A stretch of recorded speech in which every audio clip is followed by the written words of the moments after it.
qu'est-ce qu'on peut encore dire sérieusement? Qu'est-ce qu'on peut dire de plus sur Real Madrid qu'on n'a pas déjà répété 1000 fois? On a tous regardé le même match, les mêmes 90 minutes, la même finale, les mêmes erreurs et surtout la même sensation de honte qui revient encore. Parce que là, on ne parle plus d'un accident. On parle d'une troisième finale consécutive perdue face au FC Barcelone. 3 finales, 3 défaites. Et on ose encore appeler ça un classico. À force, ce duel mythique ressemble de plus en plus à une formalité à sens unique. Ce qui fait le plus mal, c'est même pas la défaite en elle-même. C'est l'espoir qu'on s'autorise encore naïvement.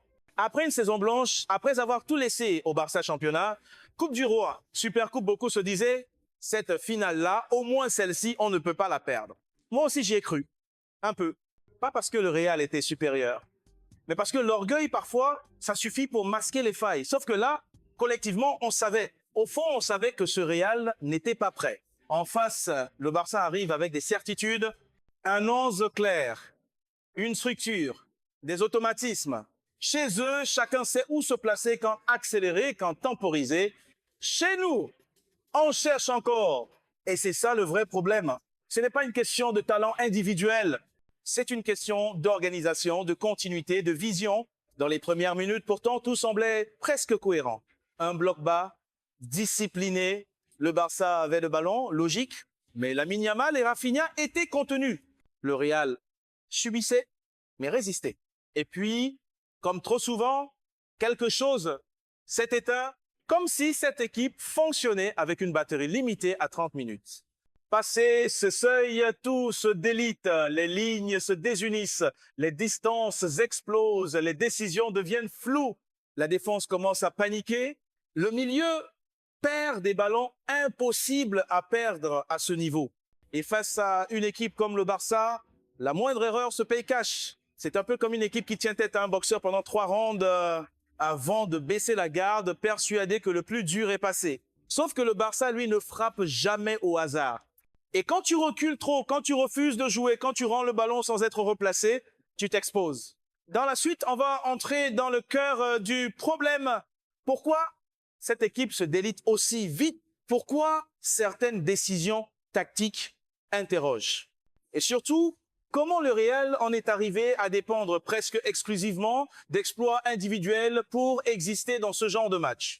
Maintenant, entrons vraiment dans le match, pas avec la colère du supporter, mais avec le regard froid de l'analyste, parce que ce qui s'est passé n'est pas flou, c'est même tristement clair. Le plan du Real était lisible dès le coup d'envoi. Bloc bas, densité axiale, transition rapide. Sur le papier, ce n'est pas absurde face à ce FC Barcelone qui adore le ballon. Le problème, ce n'est pas l'idée, c'est l'exécution et surtout la durée. Les 20 premières minutes sont correctes. Pas brillantes, mais sérieuses. Les lignes sont compactes, les couloirs plutôt bien fermés, le Barça fait tourner sans réellement pénétrer. On se dit presque, ok, ça peut tenir. Sauf que ce genre de plan exige 2 choses essentielles. 1, une concentration constante. 2, une qualité irréprochable à la récupération. Et c'est là que tout s'effondre. Dès que le Real récupère le ballon, il n'y a pas de respiration, pas de temps faible géré, pas de conservation. Le ballon brûle les pieds. Au milieu, ça panique. Les pertes de balles sont évitables, souvent sans pression extrême. Et face au Barça, perdre le ballon quand ta défense n'est pas replacée, c'est comme laisser une porte blindée entrouverte. Ils n'attendent que ça. Regarde la séquence qui amène le premier but. Une perte au milieu, un décalage immédiat, une accélération dans le demi-espace. Rafinha, aujourd'hui, ne cherche pas à faire le show. Il n'a pas besoin de 10 touches. Un contrôle, un léger déplacement du corps et frappe croisée, propre, efficace.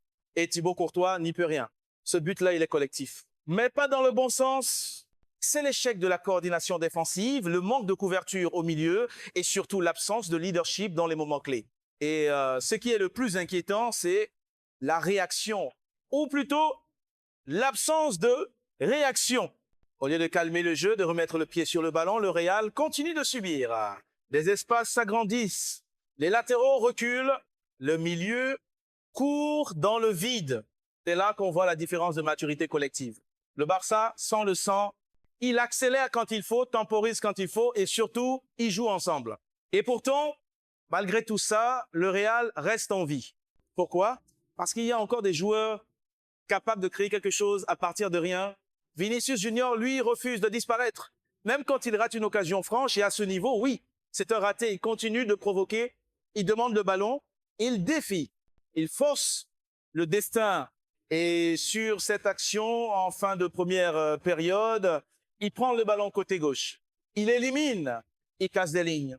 Il traverse le terrain comme si tout le poids du match reposait sur ses épaules. Ce but, ce n'est pas une construction.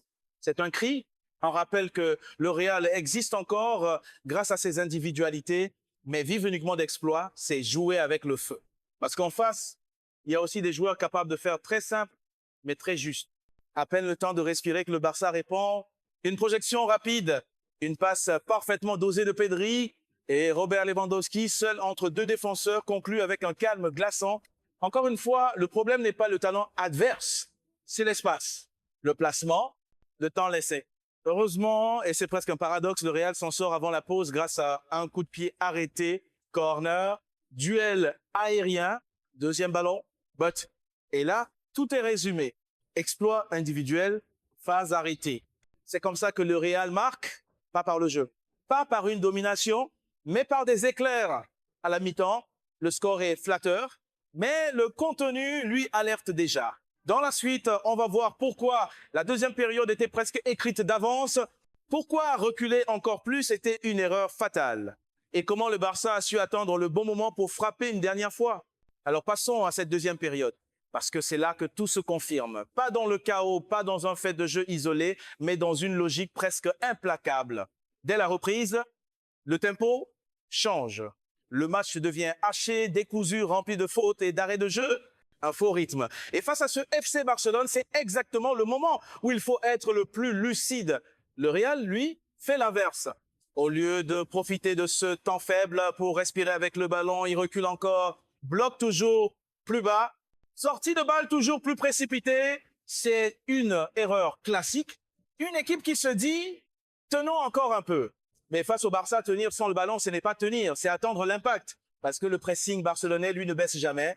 Dès la perte, ils sont 3, parfois 4 à enfermer le porteur. Les options disparaissent. Et le Real est forcé de jouer long, sans structure. À ce moment-là, les attaquants deviennent des îlots isolés.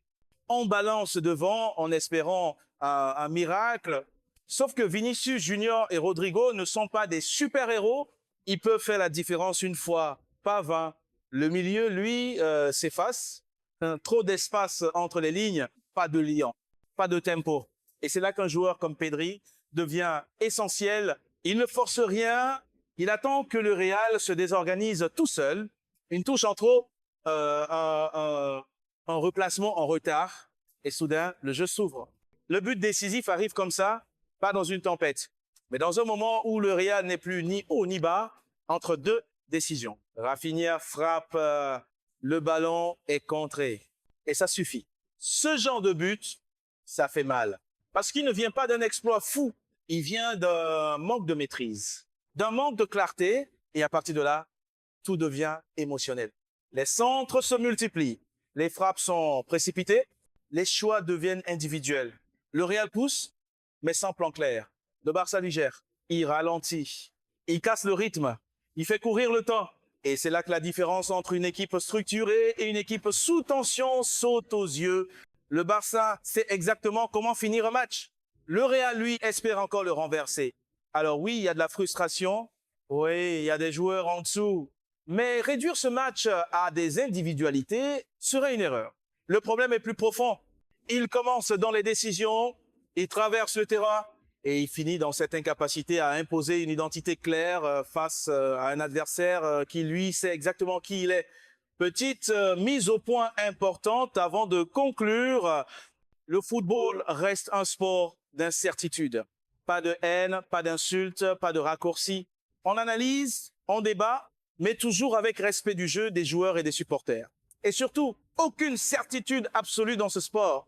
Si cette analyse t'a parlé, abonne-toi, laisse un like et dis-moi en commentaire ce que toi, tu as vu dans ce match. Dans la prochaine analyse, on ira plus loin. Comment le Real peut se reconstruire tactiquement face au Barça sans renier son ADN? À très vite. On pourrait s'arrêter là. dire que le Barça était meilleur, dire que le Real a encore perdu, mais ce serait trop simple. Et surtout, ce serait passer à côté de l'essentiel, parce que ce match-là met en lumière des erreurs de lecture que beaucoup font encore quand ils parlent du Real Madrid. Première erreur fréquente, croire que le problème vient uniquement des joueurs. Non, c'est pas un tel a été nul ou un tel a raté son match. Quand une équipe s'effondre toujours au même moment, dans les mêmes zones, face au même adversaire, c'est plus individuel, c'est structurel. Deuxième erreur, penser que défendre bas suffit face au Barça. C'est faux.